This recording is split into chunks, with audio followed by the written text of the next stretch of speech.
주는 존재로 적도에서 가장 뜨겁게 타오릅니다. 세 개의 대륙과 세 개의 대양을 지나가면서 생명으로 가득한 지역을 형성하고요. 그저 지도상의 선 하나가 아니라 적도는 없어서는 안 될 자연의 힘입니다.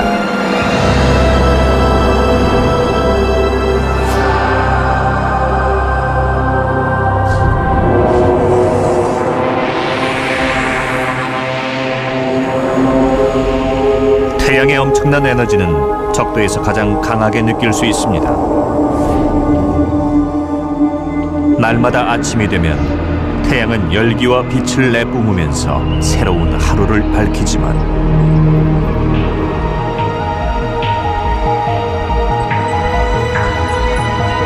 적도에도 추운 곳이 있죠. 이런 데에선 눈과 얼음이 태양의 온기를 빼앗아 갑니다. 더위와 추위라는 극한 상황을 한꺼번에 겪는 동식물들은 이런 환경에 적응해야만 합니다. 아니면 죽으니까요. 하지만 추위 역시 자연에 생명을 주고 짝을 만들어줍니다.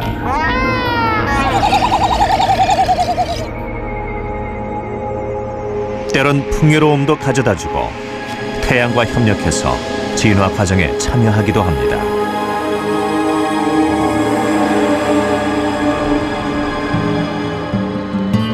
남아프리카 대륙엔 적도라는 뜻의 이름을 가진 나라가 하나 있습니다. 에콰도르죠. 여기서 태양은 큰 장애물을 만납니다. 안데스 산맥의 높은 산봉우리들입니다. 에콰도르의 수많은 화산 꼭대기는 마치 북극을 적도에 갖다 놓은 것 같은 모습입니다.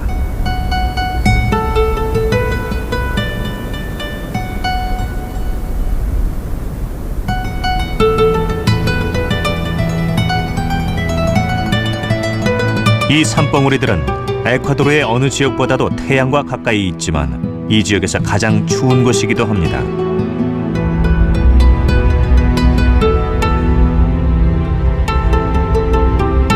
여기선 더위와 추위의 싸움이 끝없이 이어지고 있습니다. 동식물들은 북극의 겨울처럼 추운 밤과 적도의 여름 같은 한낮을 버텨야 합니다. 이른 아침의 햇살이 갓 태어난 수컷 비큐녀의 털을 말려줍니다.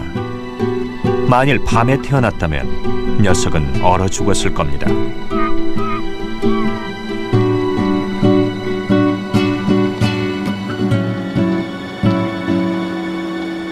어미는 동이 튼 다음에 출산해서 새끼들이 생존할 수 있는 가능성을 주죠.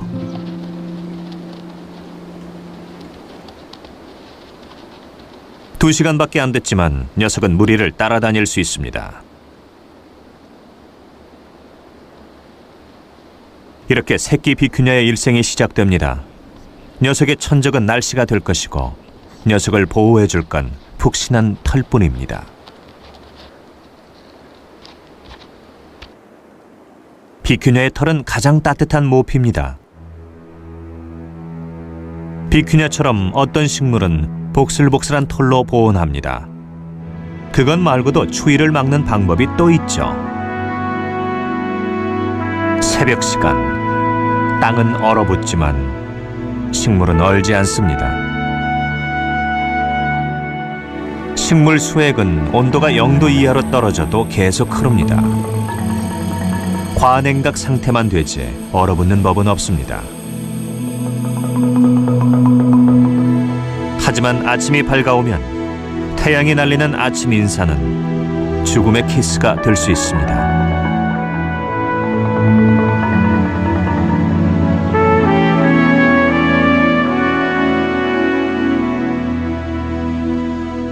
햇빛은 잎이 광합성하게 만드는 역할을 합니다. 그러려면 물이 필요하죠. 수액이 흐르기 시작합니다. 하지만 점점 느려지다가 멈춥니다. 수액이 갇혔습니다. 잎은 뜨거운 햇빛을 받지만 뿌리는 여전히 차가운 땅속에 있으니까요. 그러다 상황이 어느 정도 나아질만 하면 식물에겐 탈수 현상이 일어납니다.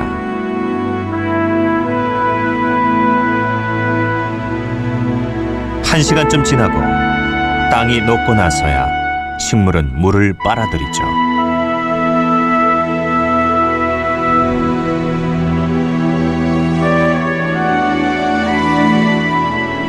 높은 안데스 산맥은 험난한 곳이지만 식물들은 과거엔 지금보다 훨씬 혹독한 조건에 시달렸습니다.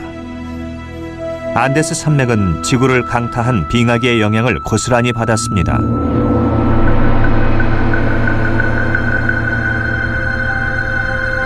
지금까지 무려 250만 년 동안 눈과 빙하가 아래로 흘러내리면서 저지대 비탈을 20번 이상 뒤덮었습니다. 또 기온이 상승할 때마다 얼음은 산 꼭대기로 후퇴했습니다.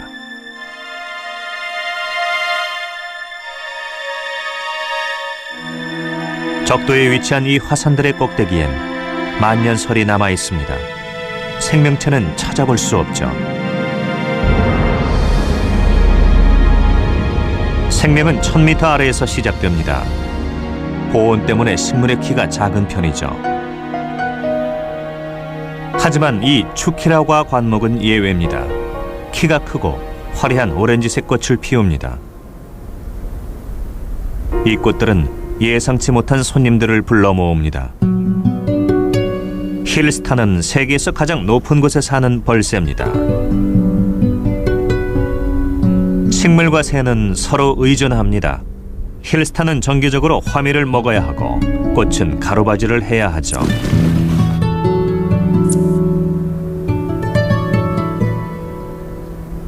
이 암컷의 머리엔 추키라과의 꽃가루가 묻어 있습니다. 화미를 공급해줄 꽃을 찾았군요. 새끼 2마리를 키우려면 화미를 많이 먹어야 합니다. 새끼들을 따뜻하게 보호하기 위해 철저히 격리된 둥지를 틀었기 때문에 어미가 자리를 비워도 새끼들은 아늑하게 지낼 수 있죠. 이 신기한 벌새는 한계에 가까운 상황에서 살아가고 있지만 사실 벌새는 열대의 새죠. 열대지방은 여기서 그리 멀지 않습니다. 산에서 1500m를 내려가면 15도나 따뜻합니다. 그래서 벌새들이 많이 살죠.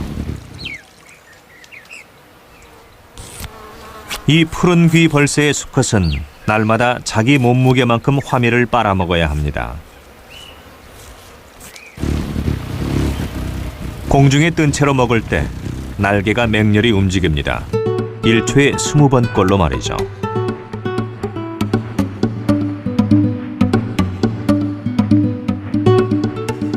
화미를 빨아먹는 건 이곳에선 아주 적절한 행태입니다. 왜냐하면 적도엔 계절의 변화가 없고 항상 꽃이 피어 있으니까요.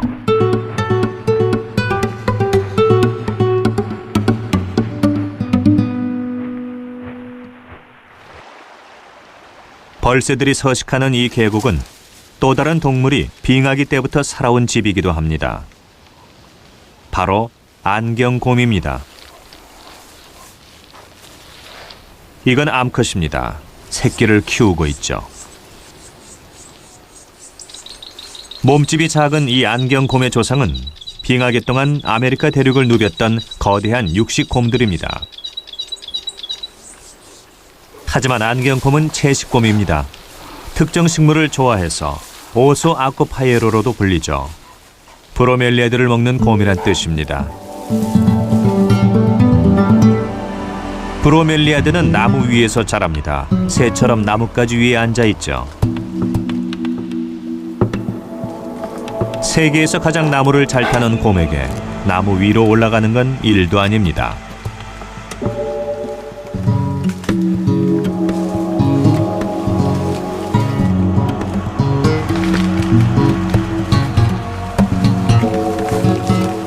안경곰은 브로멜리아드가 많이 있는 나무를 발견하면 거기서 며칠씩 머물곤 합니다.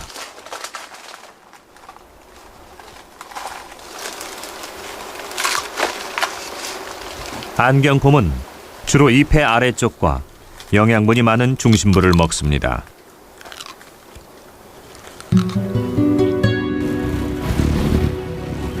벌새도 브로멜리아들을 아주 좋아합니다. 하지만 이 꽃은 딱 한 번만 핍니다.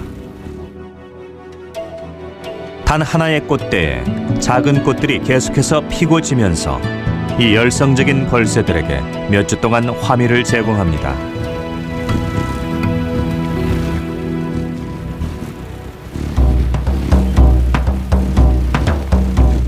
이 무지개 잉카 벌새는 색다른 브로멜리아들을 찾았습니다. 가느다란 줄기에서 꽃이 피어올라 있군요.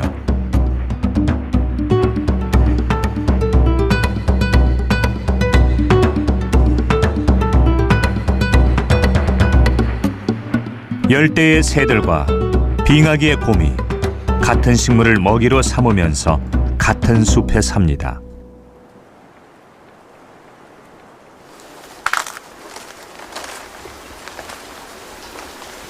새끼곰은 어릴 때부터 나무를 타지만 이 수컷 새끼곰은 이 기술을 오래 사용하진 못할 겁니다. 얼마 후면 어미보다 크고 무거워져서 나무를 타지 못할 테니까요.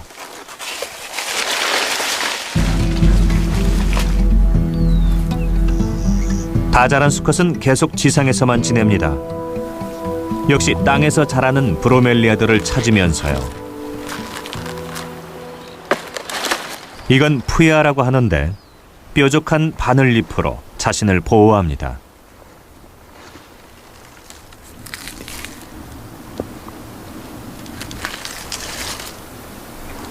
동물과 식물이 맞서는 이 생존 싸움에서 곰이 이겼습니다.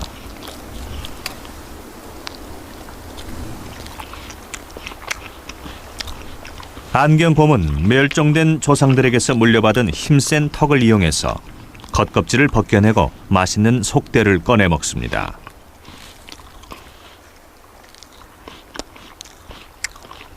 안경곰은 남아메리카 대륙에 사는 유일한 곰입니다. 희귀종이지만 이곳 적도 지역에서 살아갑니다. 열대의 더위와 안데스 산악지대의 추위를 견디면서요. 환경에 가장 잘 적응한 동물들만 살아남을 수 있는 곳이죠.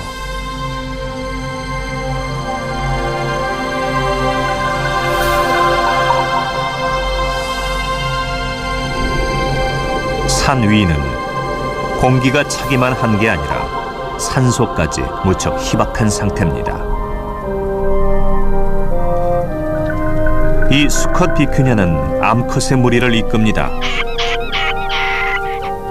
자기 무리의 영역에 수컷들이 들어오자 경고음을 냅니다. 녀석은 침입자를 반기지 않습니다.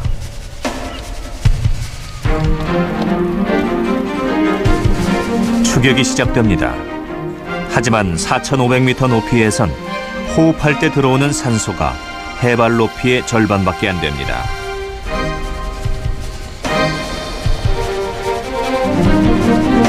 비큐냐는 산소가 적은 이곳에서 어떻게 시속 50km의 속도로 달릴 수 있는 걸까요?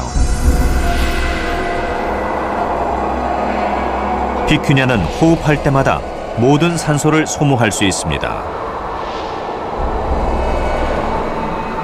폐에 들어간 산소는 많은 양의 작고 효율적인 적혈구로 바뀝니다. 비큐냐의 적혈구 농도는 인간에 비해 2배나 높습니다. 혈액이 묽어서 힘든 일을 하는 근육에 신속히 공급됩니다.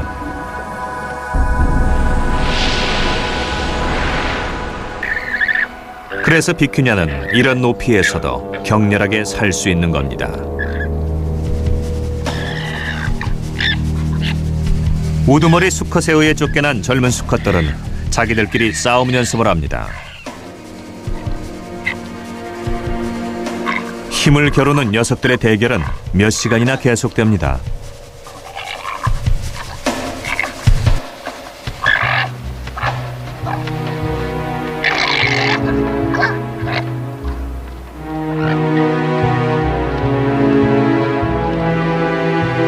녀석들은 자기들 중 하나가 우두머리 수컷과 대결해서 암컷 무리를 이끌게 될 날을 준비하기 위해 이렇게 싸웁니다.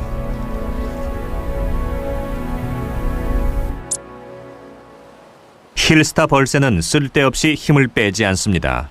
이 작은 새에겐 고지대에 있는 것 자체가 힘든 일이니까요. 공기가 희박해서 날아다니기가 훨씬 힘듭니다. 그래서 날개를 빠르게 퍼덕이며 공중에 뜬 채로 화미를 먹는 저지대의 벌새와는 달리 힐스타는 가지에 앉아서 먹습니다. 4,000m 높이에서 공중에 뜬 채로 머물긴 힘드니까요. 고지대 생활엔 또 다른 큰 어려움이 있습니다. 바로 태양으로부터 오는 시련입니다. 태양이 구름 뒤에서 모습을 드러내면 기온은 20도나 상승합니다.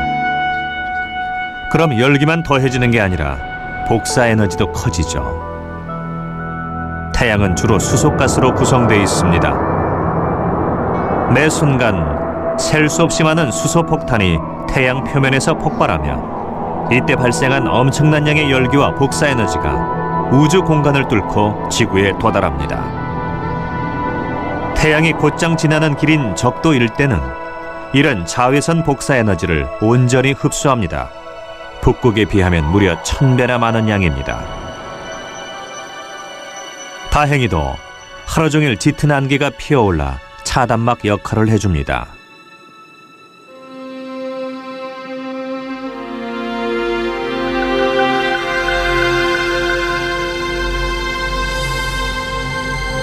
날씨를 예측하기 힘듭니다. 적도는 1년 내내 계절의 구분이 없지만 높은 안데스 산맥에선 하루에 4계절을 다 겪을 수 있습니다.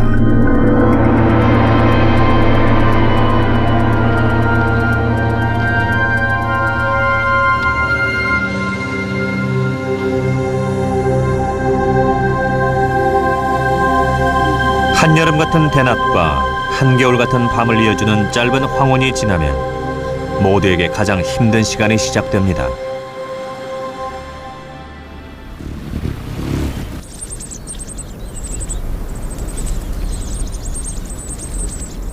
어미 힐스타가 새끼들에게 오늘의 마지막 먹이를 줍니다.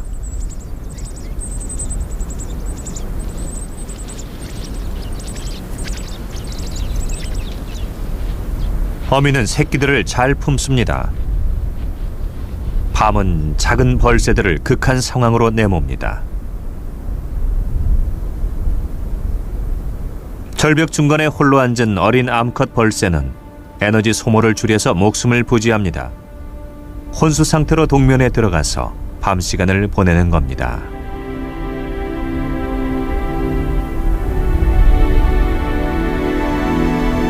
심장 박동수가 급격히 감소합니다. 체온도 떨어지죠. 섭씨 36도에서 6도로요.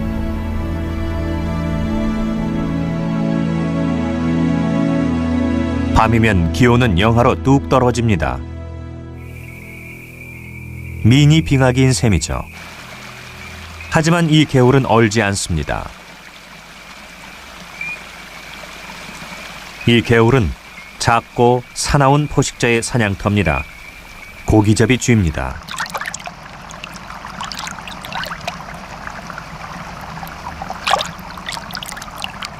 고기잡이 쥐는 작고 활동적입니다. 꽤 큰 먹잇감을 사냥하고요. 어둠 속에서 눈은 거의 쓰지 않고 콧수염을 이용해서 먹잇감을 감지합니다.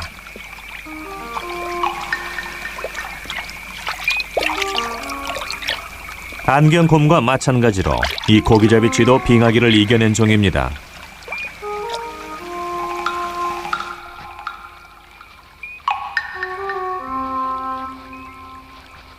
이 작은 고기잡이 쥐도 이렇게 추운 적도 지역에서 적응에 성공한 똑똑한 동물 중 하나입니다. 동이 트기 전엔 적도 지역 전역에 최악의 추위가 닥칩니다. 다행히 추위는 금방 끝나죠. 한겨울 같은 밤은 길어야 12시간이니 동식물은 한계점을 넘지 않고 견딜 수 있는 겁니다. 잠시 후 밤이 끝나고 동이 트면서 태양이 추위를 벗어나게 해줍니다.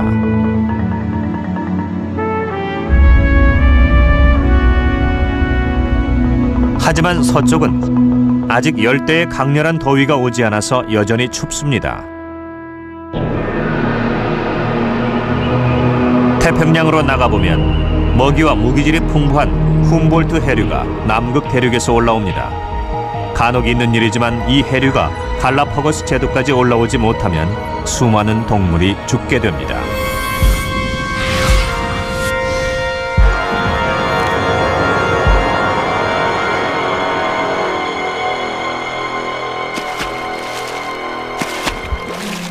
부비들이 다이빙하지만 별 성과가 없습니다.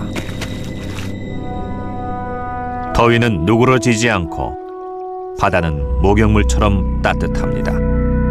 그러니 물고기가 없죠.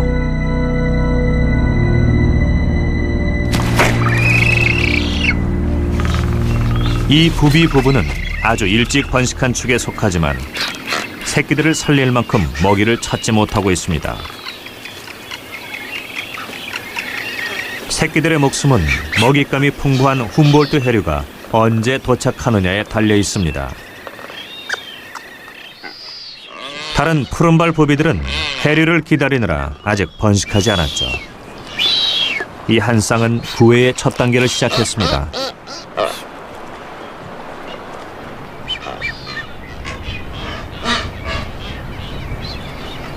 알을 품은 녀석들은 성공을 고대합니다.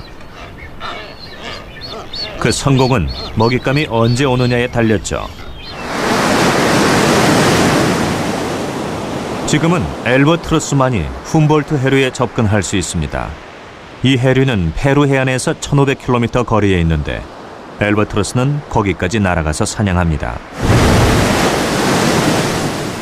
비행 영역 내에서 사냥을 잘하기 때문에 엘버트로스는 이 적도 지역에 둥지를 틉니다.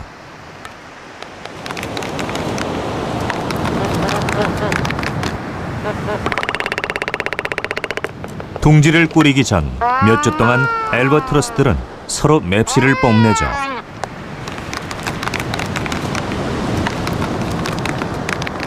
이런 의식은 8달이 걸리는 양육 기간 동안 새끼를 헌신적으로 키울 수 있게 해줍니다.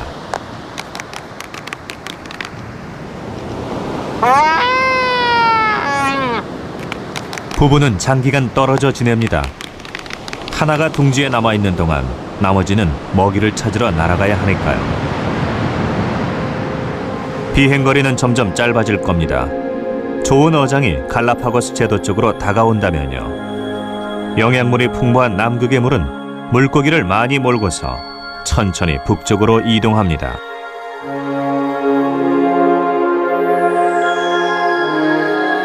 (5월) 동안엔 태양과 무역풍이 훔볼트 해류를 갈라파고스 제도 쪽으로 밀어냅니다. 다가오는 해류의 앞부분엔 가루아라고 하는 구름층이 형성됩니다. 하지만 아직은 수백 킬로미터나 떨어진 곳에 있기 때문에 동물들은 태양에 시달리고 있습니다. 태양이 하늘을 가로질러가면 부비는 밝은 햇빛을 피하려고 배설물로 해시계 모양을 만듭니다. 어떤 녀석은 깃털을 세워서 바람을 받으려 하고 새끼들은 그늘을 찾아갑니다. 하지만 부모는 견디기 힘든 열기 속에서 또 다른 문제를 만나죠. 어린 구남새가 먹이를 훔치려고 다가옵니다. 부비들은 항상 이 하늘의 도둑을 경계하죠. 수컷 구남새들이 암컷들을 유혹하고 있습니다. 구남새와 부비는 번식기가 같습니다.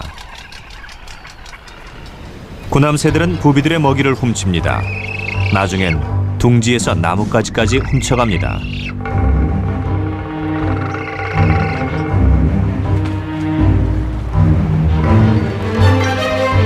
녀석들은 물고기와 나뭇가지를 부비의 부리에서 낚아챕니다.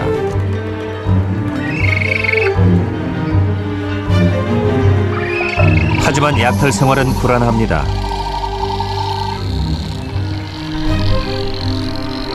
구남새는 부비들에게서 먹이를 훔쳐야만 새끼들을 먹여 살릴 수 있고 부비들은 해류가 먹잇감을 가져다 주길 기다리고 있으니까요.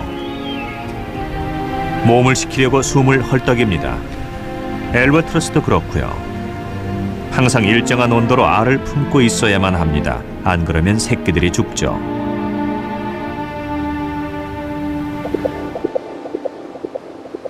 오후의 햇살은 해를 좋아하는 이구아나에게도 너무 뜨겁습니다. 바다 이구아나는 갈라파고스 제도에서만 발견됩니다. 열대지방에 사는 도마뱀이지만 너무 더우면 위험합니다. 녀석들은 뜨거운 바위 위에서 몸을 높이 들어 바람을 맞습니다.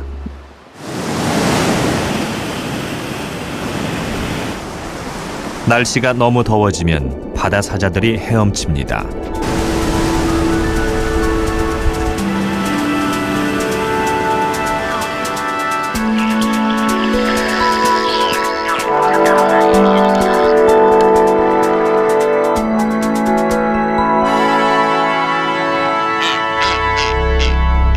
며칠이 지나도록 크게 달라진 건 없지만 부비굴락지엔 변화가 있습니다.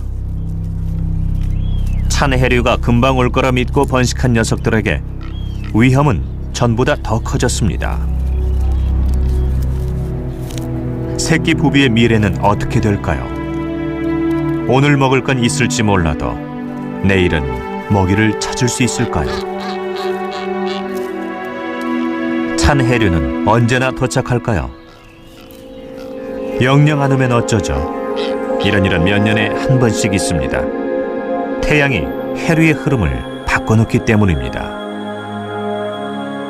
최근 들어 찬 해류가 이곳에 도착하지 않을 때면 갈라파고스 제도가 있는 태평양 동부의 바다는 높은 수온을 유지하고 태평양의 서부 쪽, 그러니까 호주 근처는 바닷물이 훨씬 차가워집니다. 이런 현상을 엘니뇨라고 부릅니다.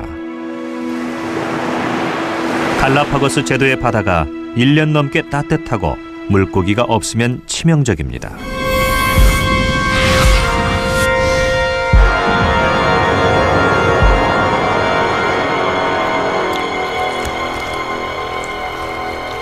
바다 사자와 바다 표범의 새끼들은 굶어 죽고 청소부들만 배불리 먹습니다. 부비들은 알을 버립니다. 알은 용암 갈매기 차지가 되죠. 새끼들이 있으면 꼼짝을 못합니다. 몸집이 큰 녀석들이 먹이를 차지해서 몸집이 작은 녀석은 약해지고 결국 죽습니다. 바다 이구아나도 힘든 나날을 보냅니다.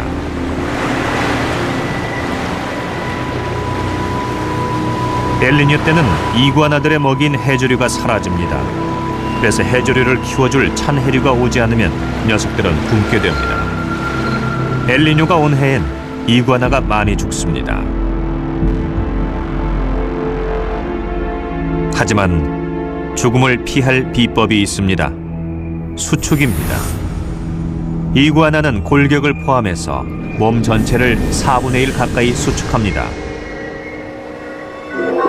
바다 이구아나는 전 세계에서 유일하게 이런 능력이 있는 동물입니다.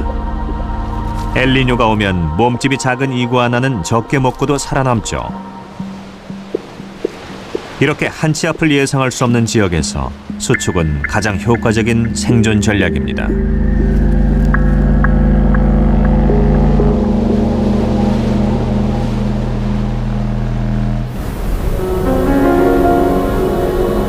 구름입니다.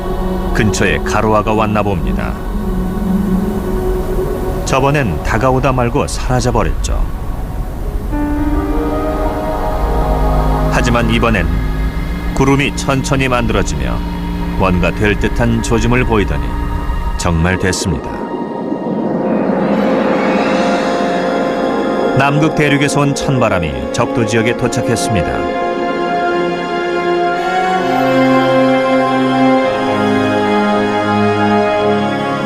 신비로운 구름층이 갈라파고스 제도를 감쌉니다. 이것이 가로아입니다. 이제 엘버트로스가 좋아하는 날씨가 됐군요.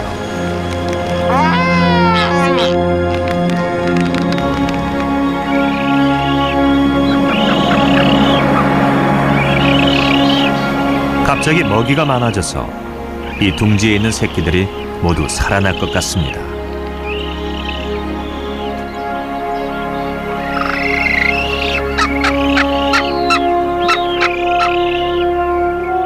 가로화가 다가온다는 건 풍요의 시대가 시작된다는 뜻입니다.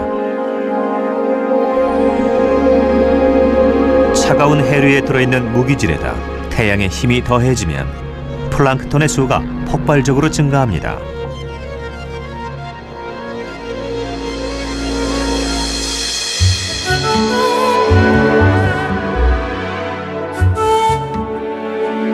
플랑크톤이 아주 빨리 또 많이 자라서 바닷물은 진한 수프처럼 되고 빛도 흐릿해집니다. 플랑크톤이 엄청나게 많아지면 갈라파고스 제도 주변으로 널리 퍼져나갈 뿐만 아니라 무역풍을 타고 서쪽으로 이동합니다.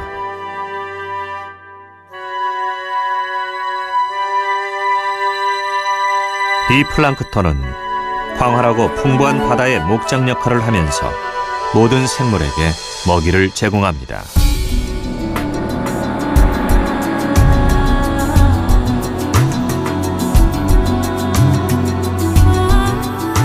이렇게 거대한 살리마 무리는 갈라파고스 펭귄들이 기다려온 먹잇감입니다.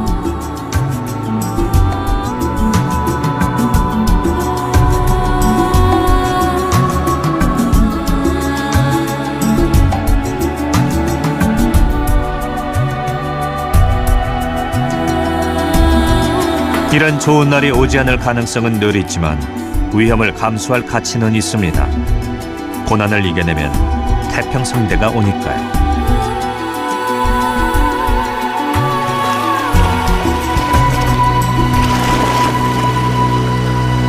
이젠 이구아나의 먹이도 풍부합니다. 하지만 먹이를 얻긴 쉽지 않죠.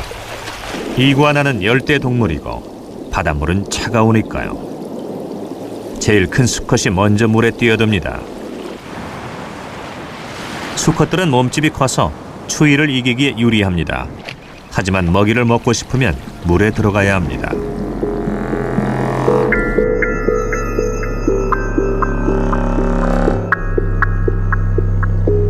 녀석들은 체 표면에서 중요 장기 쪽으로 혈액을 이동시켜 차가운 물을 이겨냅니다. 심장 박동수도 낮추고요.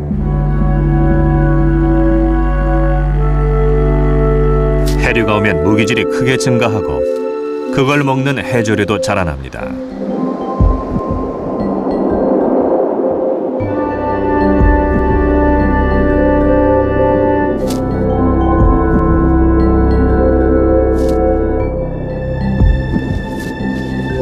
이구아나가 해조류를 열심히 베어 먹으면 짧게 깎은 잔디밭처럼 되지만 빨리 자라기 때문에 며칠 후면 다시 뜯어 먹을 수 있게 됩니다. 변온 동물인 이구아나는 차가운 바닷물 속에서 2시간 정도밖에 견디지 못하고 밖으로 나와서 햇볕을 쬐입니다.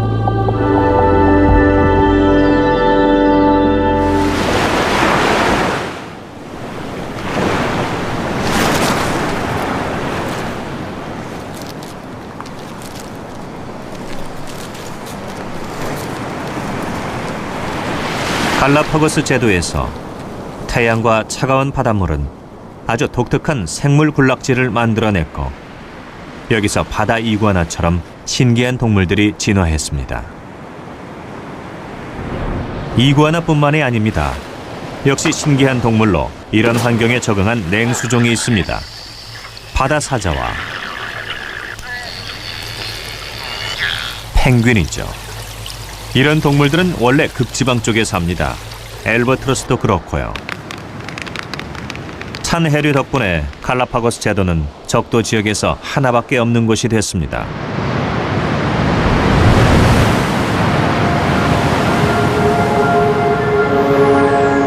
서쪽으로 가면 태양은 중부 태평양의 수온을 섭씨 30도까지 데워놓습니다. 이런 온도로 인해 엄청난 수증기가 발생하죠. 습한 공기가 위로 올라가서 적도에 두터운 구름띠를 형성합니다. 또 상승하는 공기가 북반구와 남반구에서 불어오는 바람을 막아 세계에서 가장 강한 바람으로 손꼽히는 무역풍을 만들어냅니다. 그리고 바람이 충돌하는 곳엔 비가 옵니다. 그것도 거의 매일같이요.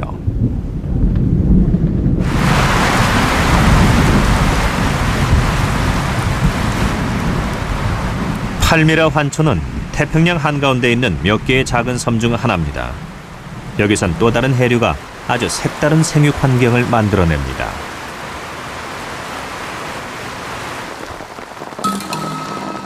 매일 내리는 소나기는 야자 집게의 식수입니다. 물이 몸을 타고 흘러내리면 아가미를 청소할 때 쓰는 작은 다리를 이용해서 물을 떠먹습니다.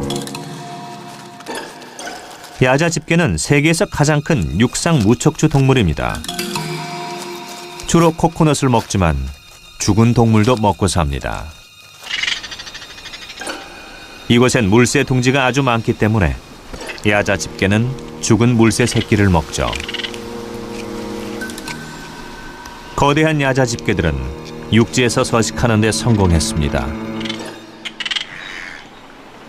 하지만 팔미라 환초의 동물들은 대부분 물속에서 생활합니다.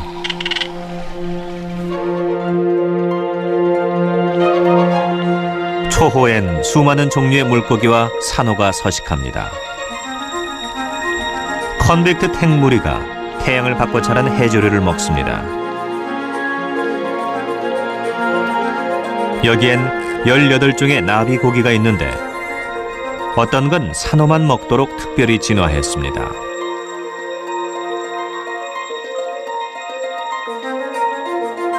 그런데 태평양 한복판에 있는 이 작은 환초에 이렇게 많은 물고기와 산호가 어떻게 모였을까요? 섬에서 멀어지면 물고기가 거의 없습니다. 물론 물고기가 살고는 있지만 물새들을 먹여 살릴 만큼은 아니죠. 사실 이 물새들은 물고기가 많이 있을 줄 알고 이 강한 해류를 찾아왔지만 여기 있는 물고기는 너무 적습니다.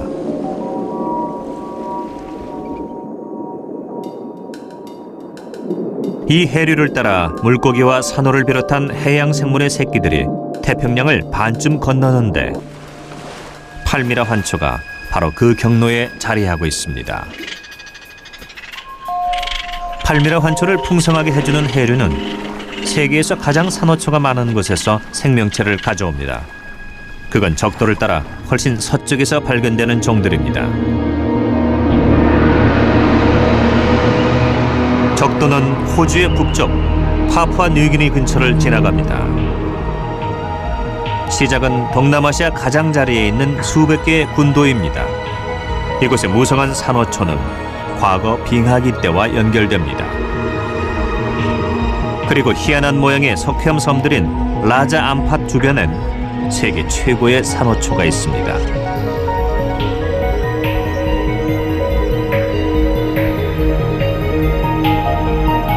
여기선 한 번 잠수해서 200여 종의 물고기를 한꺼번에 구경하는 일이 가능합니다. 그 다양성은 정말 놀랍습니다. 다들 저마다 신기한 디자인과 색상으로 다른 종들을 압도하려 하는 것 같을 정도죠.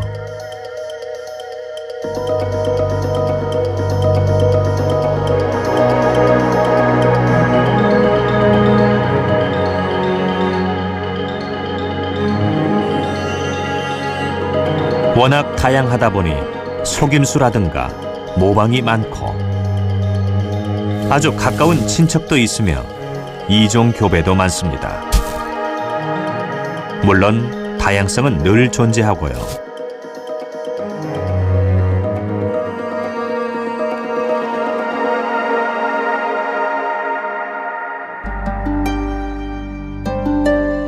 산호의 세계엔 더 놀라운 다양성이 있습니다.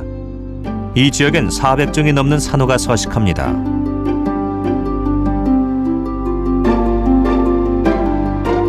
산호의 다양성은 놀라울 뿐만 아니라 혼란스럽습니다. 산호의 분화를 이해하려면 빙하기대로 거슬러 올라가 당시의 산호를 살펴봐야 합니다. 지금까지도 약간의 추위가 이 섬 지역에 포진해 있습니다. 태양을 받는 이 산호초 아래로 1000m를 내려가면 양극지방에서 온 해류가 깊은 해협에서 흐르고 있으며 이 해류가 위로 올라오는 곳에 심해의 거대 동물이 모여듭니다.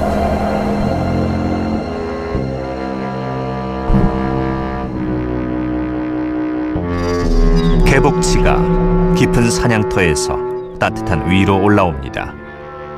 먹이도 제공하죠. 기생충들이 점액질과 혈액을 빨아먹으면서 개복치를 귀찮게 합니다. 그럼 산호초에 사는 물고기들이 이 기생충을 잡아먹죠. 개복치가 마치 꿈을 꾸듯 느리게 돌아다니면 물고기들이 다가와서 기생충을 배불리 먹습니다.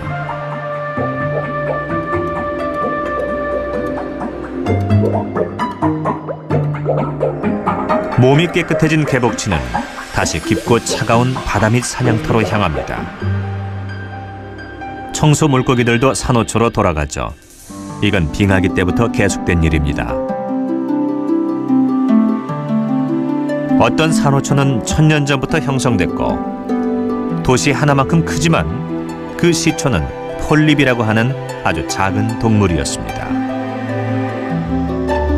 폴립은 긴 촉수를 이용해서 해류를 따라온 먹잇감을 잡아 입속에 넣습니다.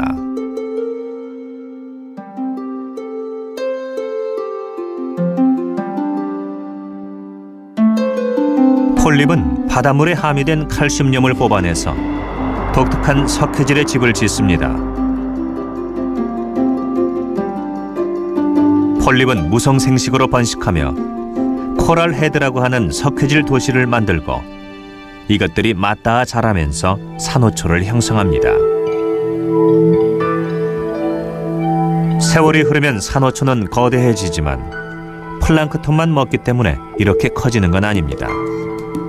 산호초 번성의 비밀은 지금부터 수억 년 전으로 거슬러 올라갑니다. 산호는 햇빛을 붙잡기 위해 작은 식물들과 특별한 협력관계를 맺었습니다. 물속을 자유롭게 떠다니는 조류가 새로운 폴립을 만날 때마다 이 협력관계는 되풀이됩니다. 조류가 들어가면 폴립은 이물질을 감지합니다. 폴립은 이 조류를 소화시키지 않고 그대로 흡수합니다. 그리곤 빛을 향해 움직입니다.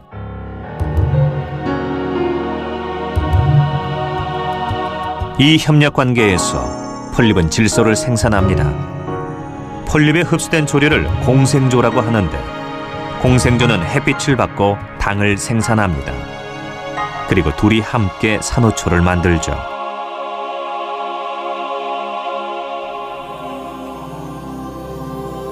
적도 지역에 형성된 거대한 석회질 방어벽은 폴립과 식물이 맺은 독특한 협력 관계를 통해 만들어집니다.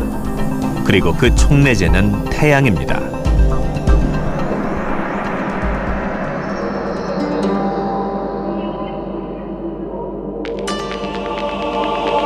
모든 산호 종류 중에서 가장 쉽게 알아볼 수 있는 건 나뭇가지 모양의 가지 산호입니다. 아크로포라라고 하죠. 하지만 이것도 헷갈립니다. 아크로포라는 모양에 따라 분류하면 350가지나 되지만 유전 인자에 따라 구분하면 그 수는 절반 정도입니다. 왜 차이가 날까요? 가지 산호는 몇 종류일까요?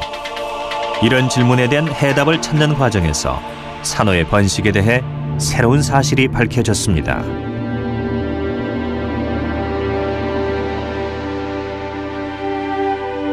(1년에) 한 번, 주로 보름달이 뜰 때 산호는 번식합니다. 산호의 번식은 아주 신기합니다. 그리고 생물의 진화 방식에 대한 생각을 바꿔주죠. 단 하룻밤, 수많은 친척종들이 몇 시간 만에 서로를 부화시킵니다. 어떤 건 알을 낳고 어떤 건 정액을 뿜어냅니다. 산호는 움직일 수 없으니 이런 대규모 산란은 서로를 수정시키는 좋은 방법이죠. 하지만 최근 들어 여러 종의 산호들이 이종교배한다는 사실이 발견됐습니다. 이종교배가 일어나는 건 한 종에서 나온 정액이 친척인 다른 종의 알을 수정시키기 때문입니다. 이종교배는 자연에서 흔치 않으며 그 자손은 대개 생식력이 없지만 산호의 잡종은 번식할 수 있습니다. 그래서 산호의 이종교배는 새로운 종을 만들어내는 빠른 길입니다. 살아남는다면요.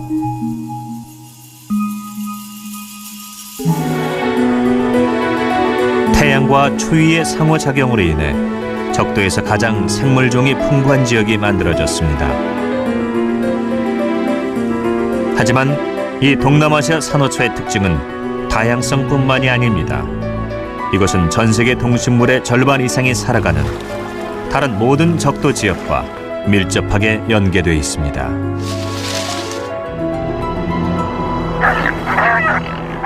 적도는 그저 지도에 그려진 선 하나가 아닙니다. 적도를 지나면서 태양은 독특한 삶의 순환을 만들어내고 있습니다.